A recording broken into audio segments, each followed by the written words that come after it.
أعوذ بالله من الشيطان الرجيم.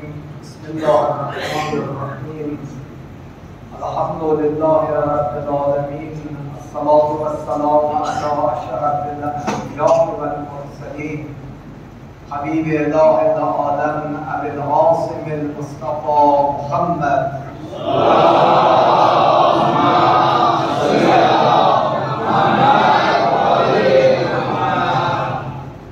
صلى الله عليه وعلى أهل بيته الطيبين الطاهرين سيما بقية الله العظيم واللعنة الدائمة على أعدائهم أجمعين إلى الآن إلى لقاء يوم الدين. در آغاز سخن محضر حکایت شما نمازگزاران عزیز، برادران و خواهران متدین خودم عرض سلام دارم و آرزومندم خدای متعال عبادات شما را قبول بفرماید.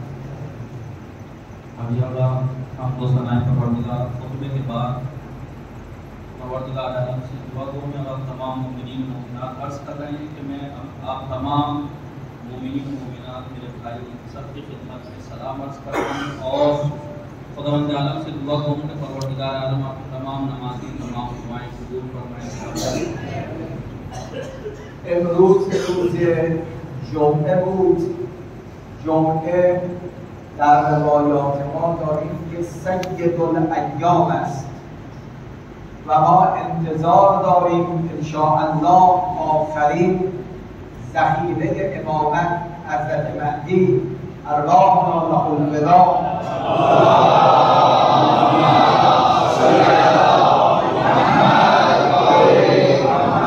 در این روز مبارک در کنار خانه خدا ظهور کنند انشاءالله.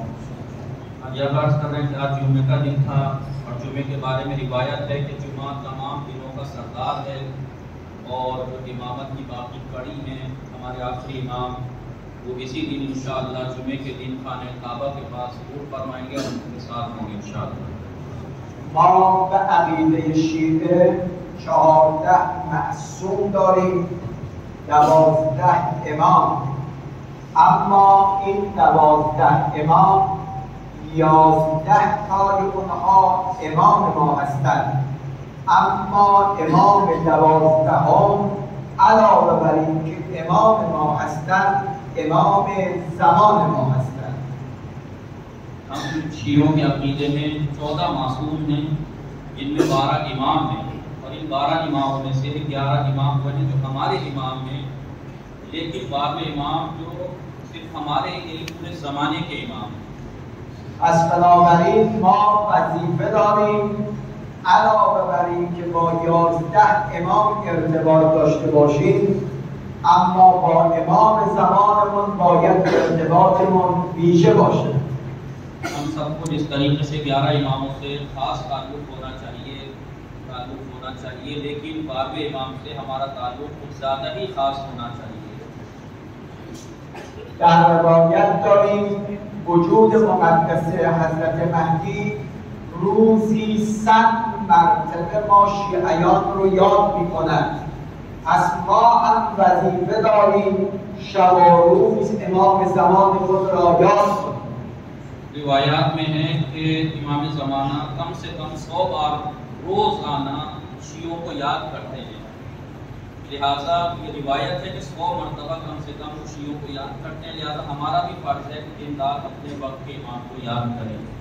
امام زمان سلام الله علیه می‌فرماید ما هیچگاه شما شیعیان رو فراموش نخواهیم کرد.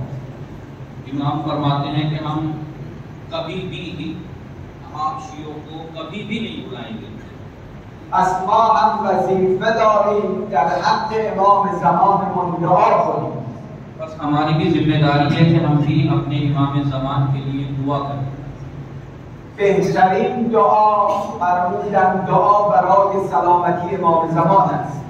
बेहतरीन दुआ जो मिलती है वो ये है कि हम अपने वक्त के इमाम की सलामती के लिए दुआ करें। من یک سوال از شما دارم. اگر من برای سلامتی شما دعا بکنم شما برای سلامتی من دعا میکنید یا نه؟ मेरा आपसे एक सवाल है कि अगर मैं आपकी सलामती के लिए दुआ करूं तो क्या आप मेरी सलामती के लिए दुआ करेंगे या नहीं? قطعا برای من دعا میکنید. حالا سوال من این است که اگر ما برای سلامتی امام زمان دعا کنیم، امام زمان برای سلامتی ما دعا میکند یا خیر؟ حتما आप मेरी दुआओं के बदले मुझे ये दुआएं देंगे। अब अगर हम इमाम की सलामती के लिए दुआ करें तो आप खुद बताइए क्या वो हमारी सलामती के लिए दुआ करेंगे या नहीं? اما بین دعای ما و دعای امام زمان یک فرق وجود دارد. लेकिन हमारी दुआओं में और इमाम ज़माने की दुआओं में एक फर्क با این است که دعای ما شاید مستجاب نشود، اما دعای امام زمان چون معصوم است قطعا مستجاب می شود. हमारी दुआओं में उनकी दुआओं में एक फर्क ये है कि हमारी दुआएं शायद कबूल हो शायद कबूल ना हो, लेकिन इमाम के मासूम हैं, उनकी दुआएं हतमन यकीनन कबूल होंगी। از هر کی میخواد انشاءالله امام زمان در این وقت و ساعت برای سلامتی او دعا کند، همه با هم زن و مرد دعای سلامتی امام زمان رو زمزمه کنید. अगर आप चाहते हैं कि अभी इमाम हर कोई आप में से जो ये चाहता है कि वक्त का इमाम उसके लिए दुआ करे, तो अभी तमाम औरतें और तमाम मर्द इमाम की सलामती के लिए दुआ करें और दुआएं फर्ज करें।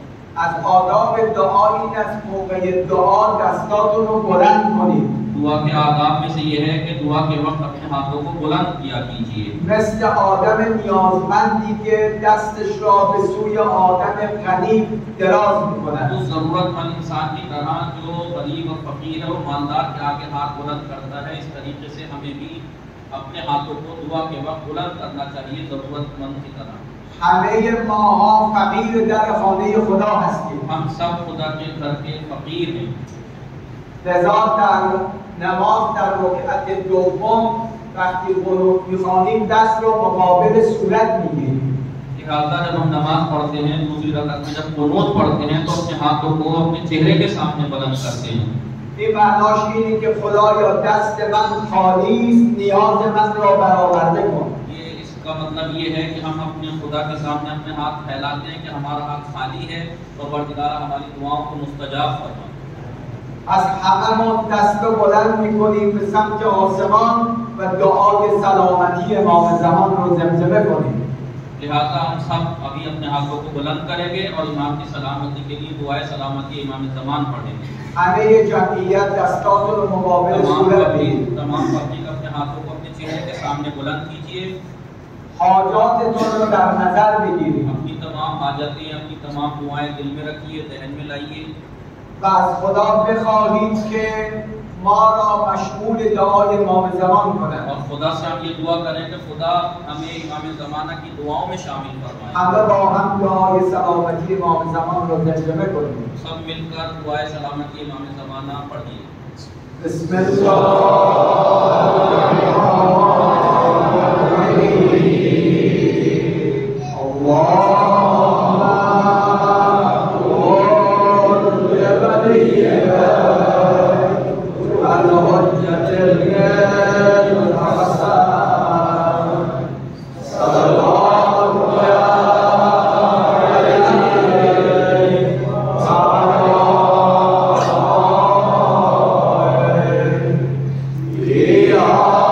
Yeah.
دقیقه‌ای که مزاحم وقت شما هستم یک بحث قرآنی رو میخوام تقدیم محضرتون بکنم.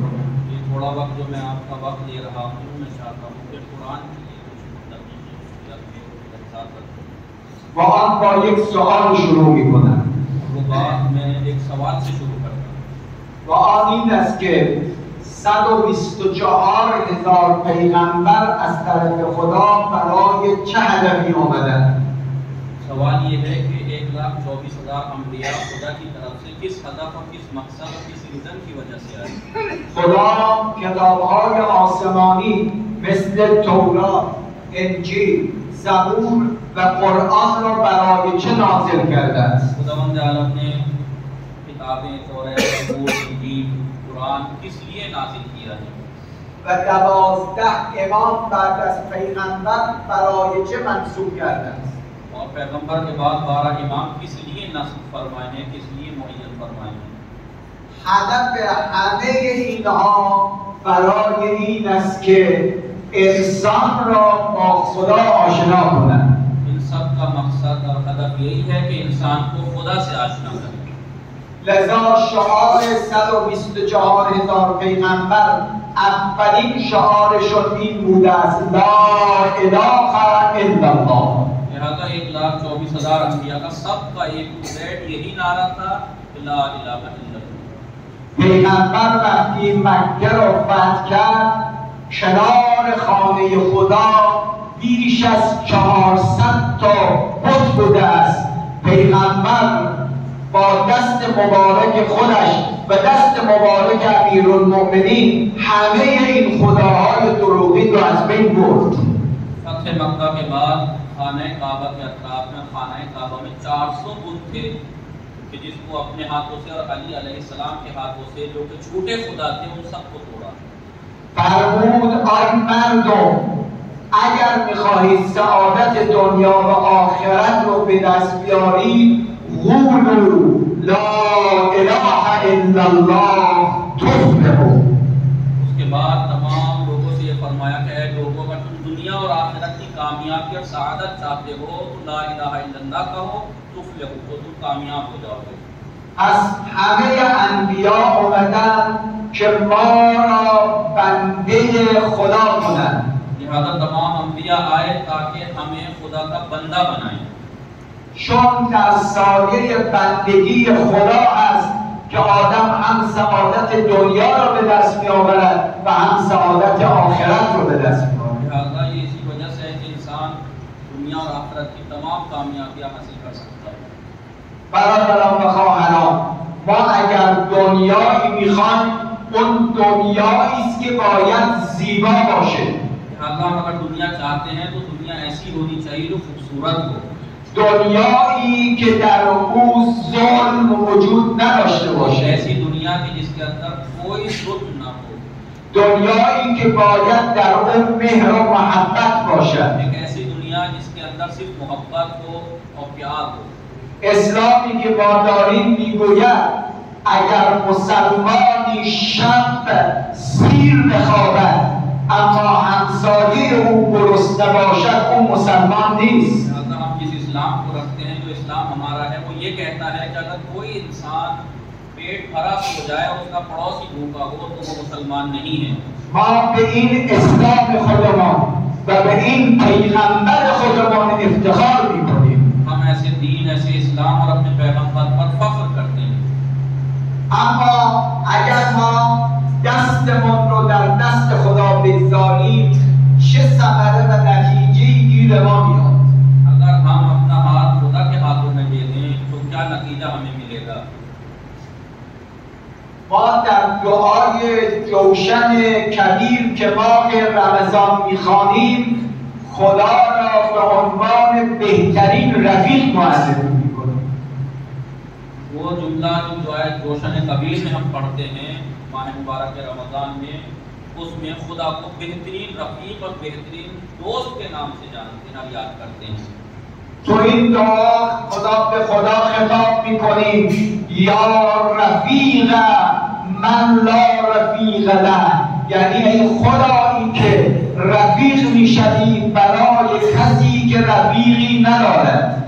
दुआ में हम कहते हैं कि या रफ़ीक़ा मन ला रफ़ीक़ लह, ऐ मेरे परवरदिगार तू ऐसा दोस्त है, उन लोगों का दोस्त है कि जिनका कोई दोस्त नहीं, तू उनका दोस्त है।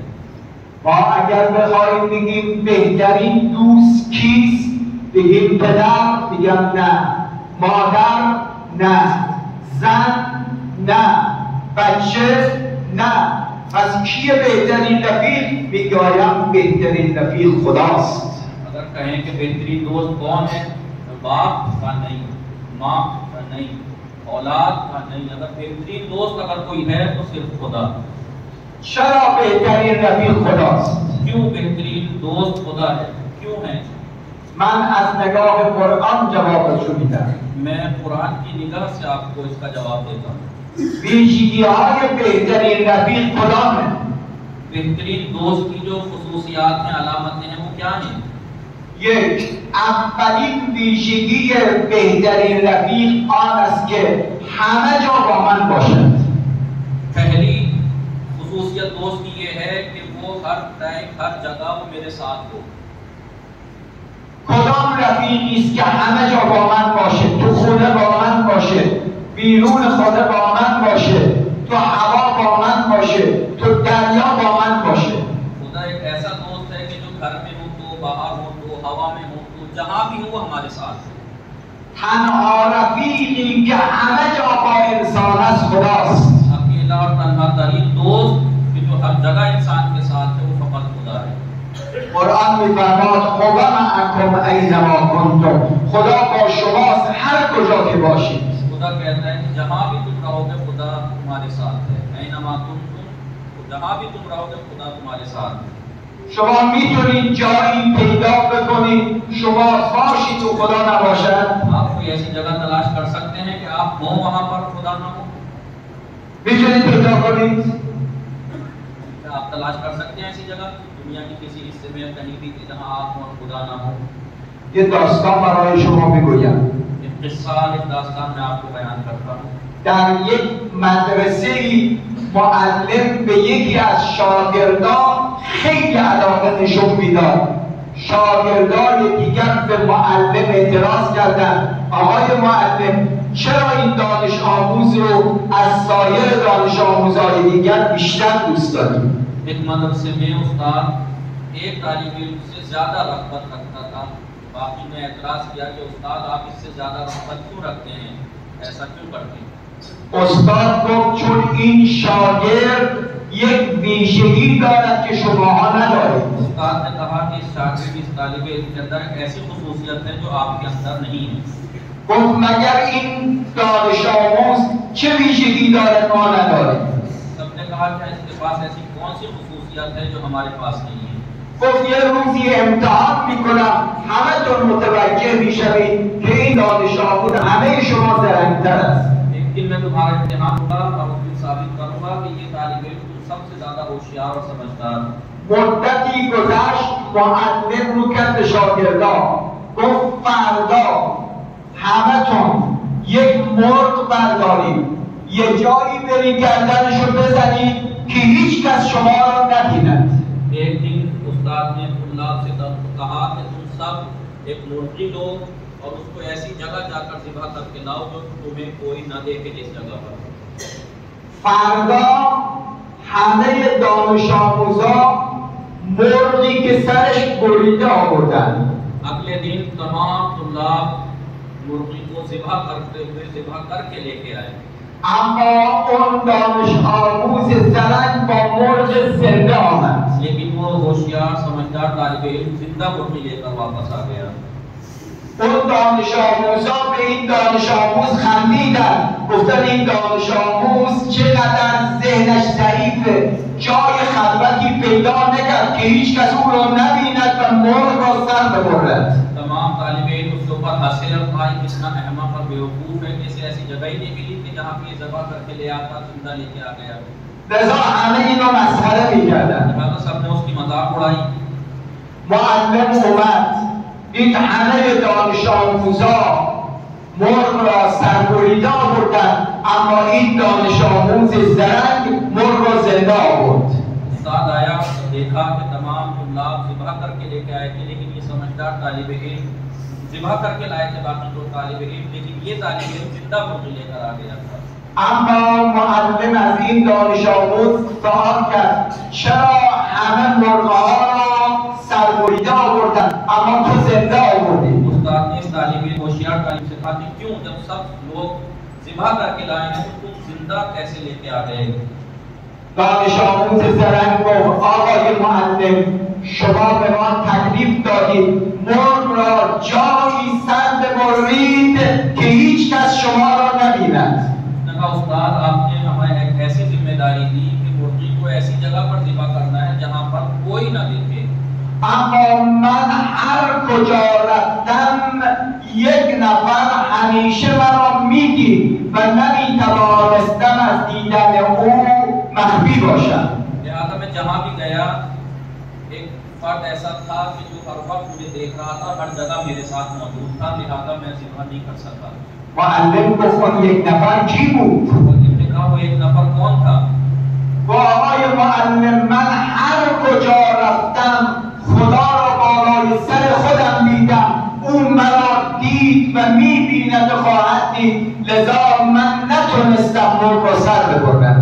एक फर्द मेरा खुदा था कि जो हर वक्त मेरे ऊपर था, जो मुझे देख रहा था, देखता है और हमेशा देखता रहेगा, लिहाजा इस वजह से मैं उसके सामने ज़िबा न कर सका। اینجا بود دانش آموزا فهمیدن این دانش آموز چقدر زرنگ است. यहाँ पर था कि तमाम तुल्लाब समझ गए कि ये तालिब इल्म कितना ज़हीन और होशियार है।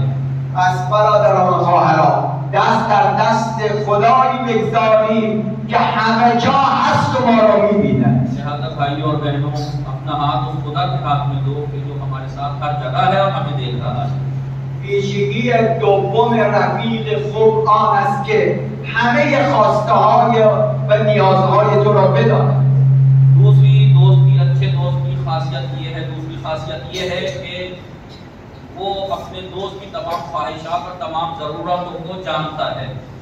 من الان یه مسئله رو میگم همتون تصدیق میکنید. گاهی اوقات مرد تو دلش حاجتی داره روش نمیشه به زن و بچهش بده، زن حاجتی داره روش نمیشه به شوهر و بچه هاش بگه و بچه های نیازهایی دارن روش نمیشه به پدر و مادر بده. मैं आपको एक मसला बयान करता हूँ, आप सब इस बात की तायीद करेंगे। बास टाइम ऐसा होता है कि मर्द के अंदर दिल में कुछ ख्वाहिशात होती है, कुछ बात होती है, वो उसका चेहरा नहीं पड़ता कि वो अपनी बीवी से कहे। ऐसे ही बीवी के अंदर भी कुछ बातें होती हैं लेकिन उसका मुँह नहीं पड़ता कि वो अपने शौहर से कहे। बच्चों के दिल में भी कुछ आरज़ू होती हैं लेकिन उनका मुँह ही नहीं पड़ता कि वो अपने माँ बाप से बयान करें। مرد از زن و بچه خجالت میکشه، زن از شوهر و بچه خجالت میکشه، بچه هم از پدر و مادر خجالت میکشه. او خواسته درون خودش رو مطرح. मर्द अपनी बीवी से शर्माता है बयान करे अपनी हाजत को, बीवी अपने शौहर से बातें कहने से शर्माती है और बच्चे अपने माँ बाप से शर्माते हैं, शर्माते हैं कि मैं ये हाजत बयान करूँ। सब एक दूसरे से शर्माते हैं कि मैं अपनी हाजत कैसे बयान करूँ। क्या ऐसा है या नहीं? जवाब दीजिए। जवाब दीजिए। خب اما قرآن می‌فرماید یک رفیقیتون آدم هست، خواسته هایی که چه به زبان جاری کنی به زبان جاری نکنی و همه نیازهای تو را می‌داند و او فقط خداست. एक ऐसा दोस्त ऐसा है इस कायनात में कि आप वो बातें जो अपनी ख्वाहिशात चाहे ज़बान पे जारी करें चाहे अपनी ज़बान पे जारी ना करें, लेकिन वो सब जानता है और वो है हमारा खुदा। پس ویژگی دوم رفیق خوب آن شده علاوه بر اینکه همه جا با منه همه نیازهای مرا می‌داند. अगर दूसरी खसूसियत ये हुई, पहली तो ये कि जहाँ भी मैं जाऊँ वो मेरे साथ रहता है। दूसरी खसूसियत ये हो गई कि जितनी भी हाजतें हैं वो हमारी सब जानता है। ویژگی سوم رفیق خوب اینه که اگر نیاز تو را دانسته توان داشته باشد که نیاز تو را برآورده کند. तीसरी खसूसियत अच्छे दोस्त की ये है कि अगर वो तुम्हारी हाजत को जानता है तो उसके पास इतनी कुदरत भी हो कि वो आपकी हाजत को पूरा कर सके। الان گاهی اوقات پدر نیاز بچه را میداند، نیاز بچه هم درسته، اما پدر پول نداره، توان نداره نیاز بچه رو برآورده کنه. लिहाजा काश टाइम ऐसा होता है कि बाप अपने बच्चे की आरज़ू और उसकी ज़रूरत को जानता है कि और उसकी ज़रूरत भी जायज़ है, लेकिन उसके पास पैसा ही नहीं है कि वो उसकी ज़रूरत को पूरा कर सके। اما قرآن میگه یه رفیقی بهتون نشون میدم که توان داره همه نیازات رو برآورده کنه، او خداست. ان الله علی کل شیء قدیر. लिहाजा कुरान कहता है मैं आपको एक ऐसा दोस्त बताता हूँ जो आपकी हाजत को जानता ही है बल्कि उस हाजतों को पूरा करने की कुदरत भी रखता है। इन्नल्लाह अला कुल्लि शैइन कदीर, वो सिर्फ और सिर्फ हमारा खुदा है जो हर चीज पे कुदरत रखता है। فقط یک نمونه از قدرت خدا را بگم بحث را تمام کنم، به شرطی که شما یه صلوات بلندی بفرستید.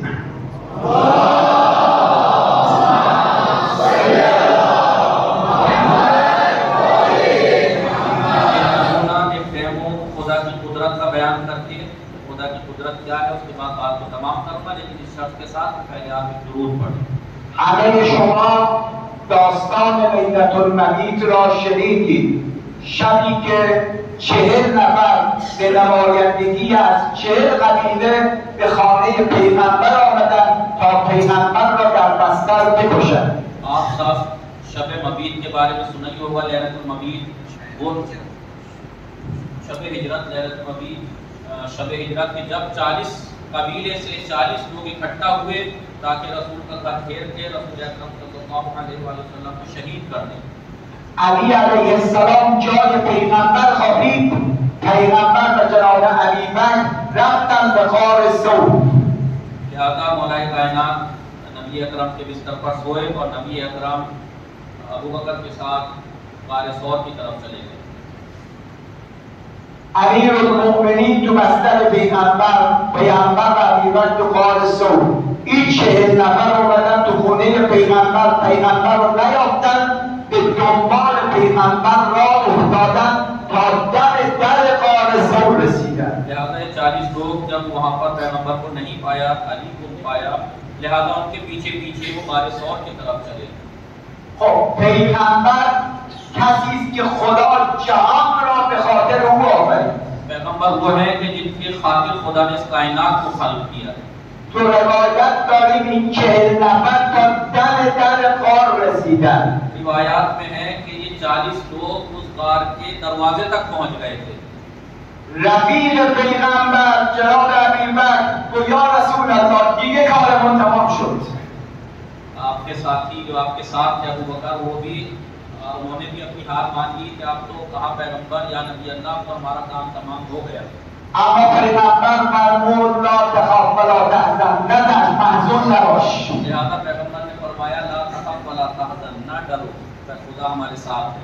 گفت چطور نترسم که من صدای پای دشمن رو میشنوم. कह रहे हैं कि मैं किस तरीके से न डरूं कि दुश्मन की आवाज बिल्कुल यहीं से आ रही है और हम यहाँ गिर गए। اما پیغمبر یک رفیقی دارد به نام خدا. लिहाजा लेकिन पैगंबर एक ऐसा दोस्त रखते हैं जिसका नाम है खुदा। از شما سوال میکنم خدا جان پیغمبرش را چگونه حفظ کرد؟ मैं आपसे सवाल करता हूँ कि बताइए कि खुदा ने अपने नबी की जान कैसे बचाई? خدای متعال به عنکبوت وحی کرد که در غار را بزند، تار عنکبوت دریده شده است. लिहाजा खुदा ने मकड़ी के ऊपर वही फरमाई कि अपना जाला गार के दरवाजे पर बुन दे। از شما سوال میکنم سست‌ترین و ضعیف‌ترین خانه کدوم خانه است؟ मैं आपसे सवाल करता हूँ कि दुनिया में सबसे कमजोर और सबसे ज़ईफ घर किसका है? قرآن میگه ان اوهن البیوت لبیت العنکبوت، سست‌ترین خانه خانه عنکبوته. कुरान मजीद कहता है कि सबसे कमजोर घर मकड़ी का घर है। عزیزترین بنده خدا کیست؟ رسول خدا. कि सबसे अजीज तरीन बंदे कौन है? रसूल खुदा। اما خدا جان عزیزترین بنده خودش را با تار عنکبوت حفظ کرد. लिहाजा खुदा ने कायनात के सबसे अजीज तरीन शख्सियत की जान की हिफाजत सबसे कमजोर तरीन चीज मकड़ी से की। این 40 نفر اومدن دم در غار، گفتن اگه پیغمبر وارد غار شده باشد این تار عنکبوت پاره میشد. वो 40 लोग बाग के दरवाजे तक आए और आपस में कहने लगे कि अगर पैगंबर यहाँ आए होते तो इसका ये जाला जरूर टूटा होता। اما این تار عنکبوت سالمه پس پیغمبر داخل غار نیست. लिहाजा क्योंकि इसके जाल सलामत है, मकड़ी के यहाँ भरे हुए हैं, लिहाजा इस बात का सबूत है कि पैगंबर यहाँ नहीं है। تا در غار رفتن و برگشتن. बाग के दरवाजे तक दुश्मन पहुंचे और पलट गए।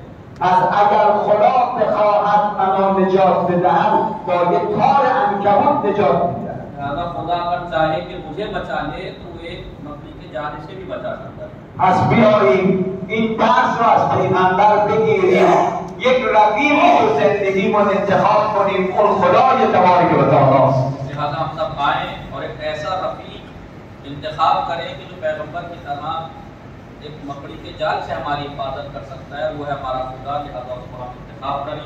انسانی که وصل به خدا بشد از غیر خدا نمیترسد. वो इंसान की जो खुदा से मुत्तसिल हो जाता है, जुड़ जाता है, वो फिर किसी से भी नहीं डरता। مولای من و شما امام حسین علیه السلام یکی از آن کسانی است که دست دوستی با خدا داده است. मेरे और आपके मौला शहीद इमाम हुसैन अलैहिस्सलाम है कि जिन्होंने अपना हाथ खुदा के हाथ में दिया। مقابل حسین 30,000 لشکر بوده، 30,000 نفر، اما حسین از 72 نفر. इमाम हुसैन अलैहिस्सलाम के मुकाबले 30,000 का लश्कर था, 30,000 और यहाँ सिर्फ 72 साथी थे इमाम के साथ।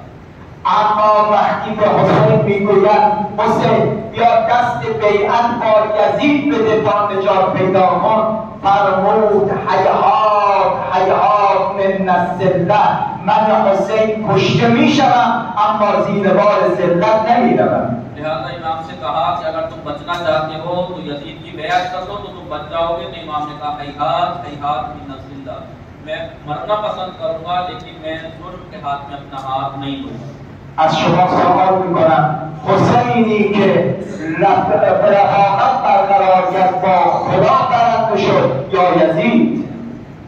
मैं आपसे ये सवाल करता हूँ कि इमाम हुसैन ने अपना हाथ खुदा के हाथ में दिया, आप बताइए कि क्या इमाम हुसैन बुलंद बने या यजीद? برنده امام حسین شده است. उनका कौन, इमाम हुसैन या यजीद? इमाम हुसैन जीते। الان قبر یزید کجاست؟ आज यजीद की कब्र कहाँ है? چند تا زائر دارد؟ कितने उसके ज़ाहिर हैं ज़ियारत करने वाले यजीद की कब्र के? اما امام حسین من و شما الان تو 40ش بیش از 21 میلیون زائر از سرتاسر جهان برای زیارت حسین می‌روند. लेकिन हमारे और आपके मौला इमाम हुसैन की ज़ियारत के लिए सिर्फ 40 पर 2 करोड़ से ज़्यादा, 21 मिलियन से ज़्यादा लोग आते हैं और इमाम की ज़ियारत करते हैं। این 20 میلیون نفری که به زیارت امام حسین می‌روند فقط شیعه نیستند. ये 2 करोड़ से ज़्यादा लोग जो इमाम की ज़ियारत के लिए आते हैं ये सारे शिया नहीं हैं। فقط شیعه و سنی نیستند، बस शिया और सुन्नी भी नहीं है, بلکه در میان این ظاهرا یهود و مسیحی هم هستند. इन ज़ाहिरीन में यहूदी और नसारा भी आते हैं, ईसाई भी आते हैं। یعنی خدا همه دلها را متوجه حسین کرده است. लिहाजा खुदा ने तमाम दिलों को इमाम हुसैन अलैहिस्सलाम की तरफ झुका दिया। و امام حسین به همه ما آموخت کسی که دست در دست خدا بدهد بزرگ می‌شود. लिहाजा इमाम हुसैन अलैहिस्सलाम ने हमें सिखा दिया कि जो भी अपना हाथ खुदा के हाथ में देता है वो बुलंद हो जाता है। از ما هم بیاییم این درس را از امام حسین بیاموزیم، خدا را رفیق خود قرار بدیم. लिहाजा ये दर्स भी हमें इमाम हुसैन से सीखना चाहिए कि खुदाया हमें अपना दोस्त बना। لذا به ما گفتن صبح از خواب بیدار میشید بگو بسم الله الرحمن الرحیم. लिहाजा जब सुबह को कहा जाए बेदार हो जाइए, उठ जाइए तो उसे बिस्मिल्लाहिर्रहमानिर्रहीम कहना चाहिए। وقتی میخواید بخوابید وضو بگید باز بگو بسم الله الرحمن الرحیم. जब उठें तब भी बिस्मिल्लाह, जब सोने के लिए लेट जाएं तब भी बिस्मिल्लाहिर्रहमानिर्रहीम कह के लेटें। یعنی خدایا من آغاز و پایان روزم را با نام تو انجام دادم. हम ये कहें ये करके कि खुदाया जब मैं उठता हूँ तो मैं अपने दिन का आगाज भी तेरे नाम से करता हूँ और अपने दिन की इंतहा भी तेरे नाम से करता हूँ। اما ये جمله از حسین براتون میگویم. लेकिन एक जुमला में इमाम हुसैन अलैहिस्सलाम का आपको ये बयान करता हूँ। برادران و خواهران، برای یک پدر سخت است جان کندن فرزندش را با چشماش ببینید. भाइयों बहनों, एक बाप के लिए बहुत सख्त है कि अपने जवान बेटे का जान निकलते हुए अपनी आंखों से देखे. اگر فرزند شما تو بخش آیسیو بیمارستان باشید، شما بیرون آیسیو باشید، وقتی دکتر در رو باز میکنه میدوید به سمت دکتر، میگه آقای دکتر از مریضم چه خبره؟ लिहाजा अगर खुदा न खास्ता किसी का बेटा आईसीयू में हो और बाप आईसीयू के बाहर हो, जैसे ही आईसीयू से डॉक्टर निकल के आता है तो किस तरीके से उसके पास दौड़ के बाप जाता है कि मेरे बेटे की क्या खबर है. اگر دکتر رو کنه به شما بگوید خدا به صبر بده، به تو تسلیت میگن، شما دیگه اونجا توان رو از دست میدید. लेकिन अगर खुदा न खास्ता वो डॉक्टर आपसे ये कह दे कि खुदा आपको सब्र दे, हिम्मत दे, तो आपकी ताकत सारी खत्म हो जाती है. اما عزیزان، اما اگر پدری بچهش رو دستش جان بده چه حالت داره؟ लेकिन अजीजों, अगर कोई बाप का बेटा अगर उसके हाथों में जान दे तो उसके बाप में क्या गुजरती है. ببینم برای حسین فاطمه بچه 6 ماهش روی دست او قرار داشت. देखिए कि 6 महीने का बच्चा इमाम के हाथों में इमाम के हाथों में मौजूद था और अपनी जान दे रहा था. امام حسین دید یک مرتبه صدای گریه از خیمه ها بلند شد. इमाम हुसैन अलैहिस्सलाम ने देखा कि अचानक से खेमों के अंदर से आवाजें बुलंद हुई. اومد به خواهرش زینب گفت زینبم چرا گریه میکنید؟ आए और आने के बाद अपनी बहन ज़ैनब से कहा, बहन ज़ैनब क्यों रो रही हैं? صدا زد حسین جان علی اصغر داره نفسهای آخر رو می‌کشه. जनाब ज़ैनब ने कहा, भैया हुसैन, अली असगर आखिरी सांसें गिन रहा है.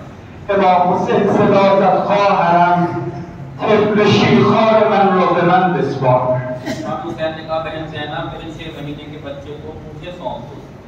حسین این بچه را رو دست خودش گرفت، رو کرد به لشکر عمر سعد. इमाम हुसैन ने उस बच्चे को जनाब अली को हाथों में लिया और हमारे साथ के लश्कर की तरफ चले. یه جمله گفت میخواد بگم ناله شما بلند بشه، گریه شما بلند بشه. صدا زد ای قوم اگر به گمان شما من حسین گناهکارم به من آب نمیدهید، اما این بچه 6 ماه دیگه گناه ندارد، به او آب بدهید. मैं आपसे एक जुमला कह रहा हूँ, आपकी आवाजें बुलंद हो जानी चाहिए रोने की. इमाम हुसैन लश्कर साथ के पास लाए और आने के बाद कहा है कि सरे साथ अगर तुम्हारी निगाहों में मैं गुनहगार हूँ, 6 महीने के बच्चे ने तुम्हारा क्या बिगाड़ा है, इसको 2 कतरे आप दे दो. بگم چطور جواب امام حسین شما را دادم؟ बयान करो कि किस तरीके से आपके और मेरे मौला को जवाब दिया जालिमों ने. فرمود بیایید این بچه کوچکم را بگیرید و سیراب کنید و من برگردانید. इमाम ने उनसे कहा कि अगर तुम्हें भरोसा नहीं है तो ये बच्चे को मुझसे ले लो, तुम इसे सैराब करके पानी पिला के मुझे दे दो. آخه مادرش آب نخورد، پستان شیر ندارد. इसकी माँ ने पानी न पीने की वजह से इसका दूध भी खत्म हो गया है. दादी को जरा रहम करो, इसे पानी पिला. بیایید او را ببرید و سیرابش کنید به من برگردانید. बच्चे को मुझसे ले लो, ले जाओ, पानी पिला के मुझे वापस कर दो. آیا علی اصغر را سیراب کردند؟ जनाब अली असगर को उन्होंने पानी पिलाया. عمر سعد رو کرد هرمله ملعون، گفت هرمله چرا جواب حسین رو نمیدی؟ हमारे साथ में हुरमला की तरफ रुख किया और कहा कि हुरमला इमाम हुसैन का जवाब क्यों नहीं देता. صدا زد علی جواب پدر را بدهم یا جواب پسر را؟ हुरमला ने कहा कि मैं बाप का जवाब दूं या बच्चे का जवाब दूं. عمر سعد صدا زد هرمله مگر سفیدی گلوی اصغر را نمیبینی؟ हुरमला से कहा तुम्हारे साथ में कि क्या तुम्हें अली असगर के गले की सफेदी नजर नहीं आ रही. جب عمر سعد با تیر سشوبه گلوی اصغر را هدف گرفت. हुरमला ने तीर से शोभा से तीर भाल के तीर से जनाब अली असगर के गले का निशाना लगाया. جب حسین ببینه علی اصغر داره دست و پا میزند. इमाम हुसैन ने देखा कि जनाब अली असगर हाथ पैर मार रहे हैं. امام حسین دست بر زیر گلوی اصغر، مشت و پر از خون کرد، به آسمان باشید و خدایا این قربانی رو از من حسین قبول کن. तीर लगने के बाद इमाम हुसैन ने चुल्लू में खून को लिया आसमान की तरफ. اما حسین آقا خجالت میکشه به سمت خیماسیات. खुदाया इस हुसैन की कुर्बानी को कबूल फरमा. इमाम खिजालत कर रहे थे, शर्मा रहे थे कि किस चेहरे से किस मुंह से मैं जनाब जसर को लेके खेमे में जाऊं। چون لباب مادر اصغر منتظر بچه است، زینب عمه اصغر منتظر است. क्योंकि जनाब रबाब इनकी माँ बच्चे की मुंतजिर है, इनकी फूफी ज़ैनब बच्चे के इंतजार में है। تو روایت داریم امام را پشت خیمه با نوک نیزه نمر کوچه گیرد.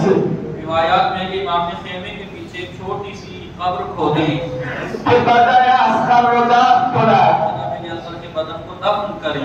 یه وقتی یه ناله‌ای بلند شد، صدا زد حسین جان چند دقیقه صبر کن تا من یک بار دیگر چهره پسرم را ببینم. حسین نگاه کرد، بی صاحب ناله رباب مادر علی اصغر است. इमाम दफन करने लगे तो खेमे से आवाज बुलंद हुई और आका एक मर्तबा मुझे मेरे लाल को देखने दो। तो देखा वो जनाब रबाब की आवाज थी कि वो एक बार और अपने बच्चे को देखना चाहती थी। حالا با همین حال خوش از همین جا یک سلامی بدیم به محضر مولای ما امام حسین. अगर इसकी रोती हुई आवाज में हम इस वक्त इमाम हुसैन को एक आवाज लगाएं। هر کی بلد است با من زمزمه کند. ये आप जिसे जानते हैं वो हमारे साथ बोले। السلام علیک یا ابا عبدالله و علی الارواح التي حلت بفنائک علیک منی سلام الله ابدا ما بقیت و بقی اللیل و النهار ولا تعلم الله آخر العهد منی لزیارتکم. همه دستها رو سینه بگذارید. به احترام امام حسین دستها رو سینه. السلام علی الحسین و علی علی ابن الحسین و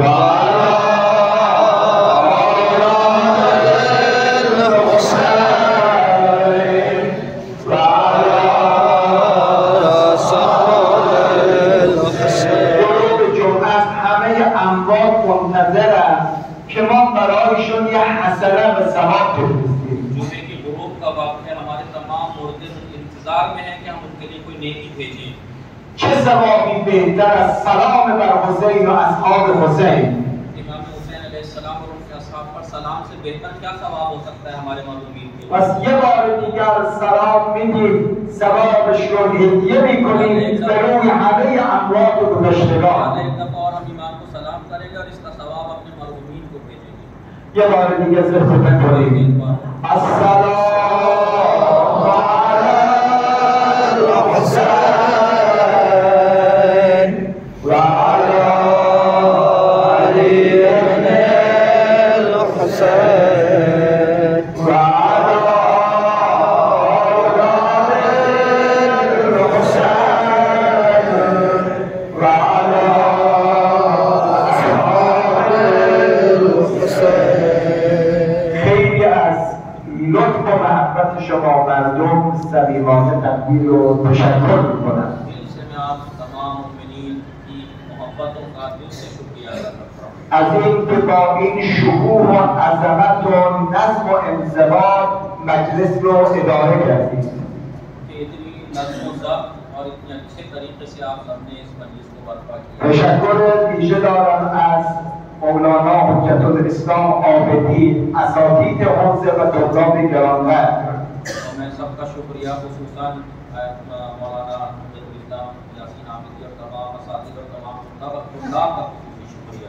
از یکایک شما مردم، آقایان و خانوما هم تشکر میکنم. आप सबका फर्दन फर्दन एक एक शख्स का और तमाम फ़ाहरान का भी बहुत बहुत शुक्रिया अदा करता हूँ। این قول رو به شما میدم اگر انشاءالله رفتم ایران به زیارت حضرت رضا و زیارت حضرت معصومه رفتم سلام به شما رو برسانم. और ये वादा करता हूँ कि मैं जब ईरान वापस अभी जाऊँगा जब भी तो आप सबका सलाम मैं इमाम रज़ा और जनाब मासूम को उनकी खिदमत में पेश करूँगा। اما بنده فعلا به عنوان نماینده جامعة المصطفى تو کشور هندوستان هستم. लेकिन इस वक्त मैं जामिअतुल मुस्तफ़ा की तरफ से नुमाइंदा हूँ हिंदुस्तान में। فقط یک خواهشی از شما پدران و مادران دارم. फकत एक ख्वाहिश आप माँ बाप से मैं अपनी ख्वाहिश रखता हूँ هر کس در خانه چند تا پسر یا چند تا دختر داره یک دختر یا یک پسر را بفرستد حوزه علمیه تا بشه سرباز امام زمان. तमाम माँ बाप से मेरी ये गुजारिश है कि जिसके यहाँ भी बेटियाँ और बेटे हैं कम से कम एक बेटी या एक बेटे को ज़रूर इस जगह भेजें हौज़े इल्मिया में ताकि वो इमाम का सिपाही बन सके। इमाम ज़मान इमाम गरीब है, हमारा ये वक्त का इमाम बहुत गरीब है। बाबायत इमाम ज़मान को ऐसी गुर्बत गिरोह किया है। हमें चाहिए कि हम इमाम ज़मान को अपने वक्त के इमाम को इस गुर्बत से बाहर लेके आएँ। इमाम ज़मान ज़मानी ज़ुहूर می‌کند که سرباز داشته باشه. इमाम ज़मान उस वक्त ज़ुहूर करेंगे जब उनके सिपाही होंगे। پس ای پدر بزرگوار، ای مادر عزیز، اگر خدا به شما فرزند داده یک فرزند رو بگید من نذر امام زمان کردم و وارد حوزه میکنم. अजीज माओ और अजीज बाप, अगर खुदा ने आपको औलाद की नेमत दी है तो एक बेटा या एक बेटी को जरूर आप नजर कीजिए कि मैं इस हौजे में दूंगा और इमाम को सौंपूंगा। الحمدلله تو این محله که آمدیم مسجد و حوزه علمیه کنار هم هستند. अल्हम्दुलिल्लाह मैं जब यहाँ आया इस फिजा में आया तो यहाँ पर हौजा भी और मस्जिद भी एक साथ हैं। من از مدیر محترم سوال کردم که این حوزه به این قشنگی چند تا طلبه داری؟ ظاهرا فرمود 19 تا یا 20 تا طلبه داره. मैंने यहाँ के मुदीर से इतनी बड़ी जगह होने के बावजूद मुदीर से सवाल किया कि यहाँ कितने तुल्लाब हैं, तो कहा 19 या 20। حقیقتا من ناراحت شدم. हकीकत में मुझे बड़ा अफसोस हुआ। انشاءالله سفر بعدی که میام از جناب آقای عابدی سوال بکنم تعداد طلبه ها شماست بگه 50 تا طلبه من دارم. मैं उम्मीद करता हूँ कि अगली बार जब मैं यहाँ आऊँ तो और मैं आगे आबिदी से सवाल करूँ कि यहाँ कितने तुल्लाब हैं, तो कम से कम कहें कि 50 हैं। پدر و مادر بیایید معامله با امام زمان بکن.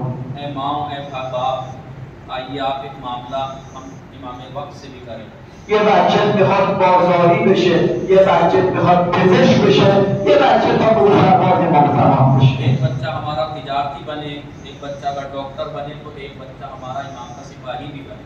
که انشاءالله ما فردای قیامت پیش امام زمان شرمنده نباشیم. ताकि हम कभी क़यामत के दिन अपने वक्त के इमाम के सामने शर्मिंदा ना हो कि हमने आपके लिए कुछ नहीं किया।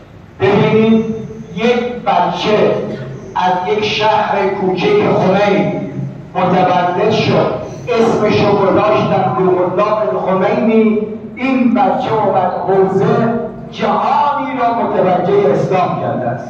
लिहाजा आप देखिए कि ईरान के छोटे से शहर, छोटे से गांव खुमैन से एक बच्चा आया हौज़े में, और आने के बाद जिसका नाम रूहुल्लाह रखा गया, रूहुल्लाह खुमैनी, और उसके बाद उसने इतना बड़ा कदम उठाया कि दुनिया को आलम तशय्युअ की तरफ मुतवज्जह करके रख दिया।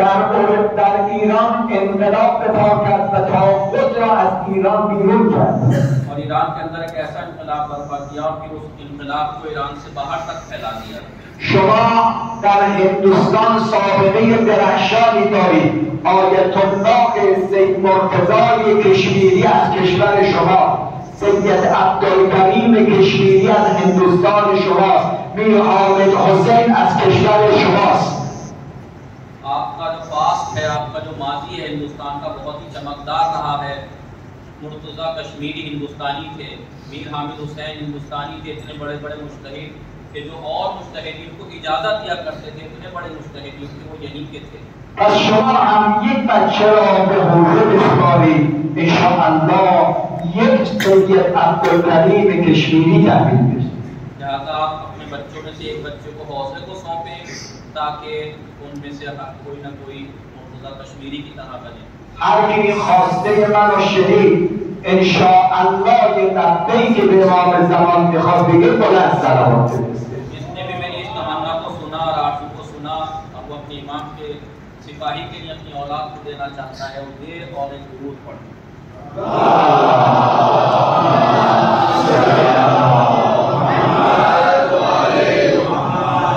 چند تا دعا میخوام بکنم. أسألك ونرجوك باسمك العظيم الأعظم الأعز الأجل الأكرم يا الله یا الله یا الله یا الله یا الله یا الله یا الله یا الله یا الله. الهی یا حمید و به حق محمد. شما بگید آمین، پشت سر دعا بلند بگید آمین. الهی یا حمید و به حق محمد، یا عالی به حق علی، یا قاتل و به حق فاطمه، یا محسن و به حق الحسن، یا قدیم الاحسان به حق الحسین. اللهم عجل لوليك الفرج والعافية والنصر واجعلنا من خير أعوانه وأنصاره والمستشهدين بين يديه. اللهم انصر الإسلام والمسلمين واخذل الكفار والمنافقين. اللهم اشف كل مريض. اللهم اجعل عواقب أمورنا خيرا. والسلام عليكم ورحمة الله وبركاته. صلوات